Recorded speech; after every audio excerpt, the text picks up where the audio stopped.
നമ്മൾ മരിച്ചു കഴിഞ്ഞാൽ നമ്മുടെ ഖബറിടത്തിലേക്ക് നമ്മുടെ വാഹനങ്ങളല്ല വരുന്നത്, നമ്മുടെ വീടും വരൂല, നമ്മുടെ സമ്പാദ്യങ്ങൾ വരൂല. ആകെ കടന്നു വരുന്നത് ഇൽമൻ അല്ലമഹു വനശറ, ജനങ്ങളിലേക്ക് ഇൽമ എത്തിച്ചു കൊടുക്കാൻ എന്ത് അധ്വാനമാണ് നിന്റെ ഭാഗത്തു നിന്നുണ്ടായത്. ജനങ്ങളെ ഇൽമ പഠിപ്പിക്കാനും ദീന് പഠിപ്പിക്കാനും എന്താ നീ ചെയ്തത്?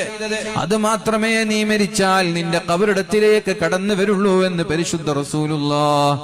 പിന്നെ നബി തങ്ങൾ പറഞ്ഞു, വസദഖത്തുൻ ജാരിയ, നിന്റെ ഖബറിടത്തിലേക്ക് വരുന്ന മറ്റൊരു അമൽ നീ നിന്റെ ജീവിച്ചിരിക്കുന്ന സമയത്ത് ജാരിയായ സദഖ, പെർമനന്റ് ആയ സദഖ, താൽക്കാലികമായ സദഖകളല്ല, ഒരു ടെമ്പററി ആയിട്ടുള്ള സദഖകളല്ല. ജാരിയ എന്ന് പറഞ്ഞാൽ പെർമനന്റ് ആയിട്ടുള്ള സദഖ. ഇതുപോലെയുള്ള സദഖകൾ നീ ചെയ്തിട്ടുണ്ടെങ്കിൽ അതാണ് നിന്റെ ഖബറിടത്തിലേക്ക് വരുന്നത്.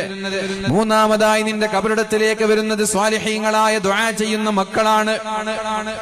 അതുകൊണ്ട് പ്രിയപ്പെട്ടവരെ, ആഡംബരങ്ങളിലൂടെ നമ്മൾ ജീവിക്കുമ്പോ, സുഖലോലുപതയിലൂടെ നമ്മൾ ജീവിക്കുമ്പോ അതിൽ നിന്ന് നല്ലൊരു എമൗണ്ട് വിദ്യാഭ്യാസമില്ലാത്ത പാവങ്ങളായ ആളുകളെ ഇൽമ പഠിപ്പിക്കാൻ വേണ്ടി മാറ്റിവെക്കണമെന്ന് പലപ്പോഴും പലരോടുമായിട്ട് പലപ്പോഴും പറയാറുണ്ട്.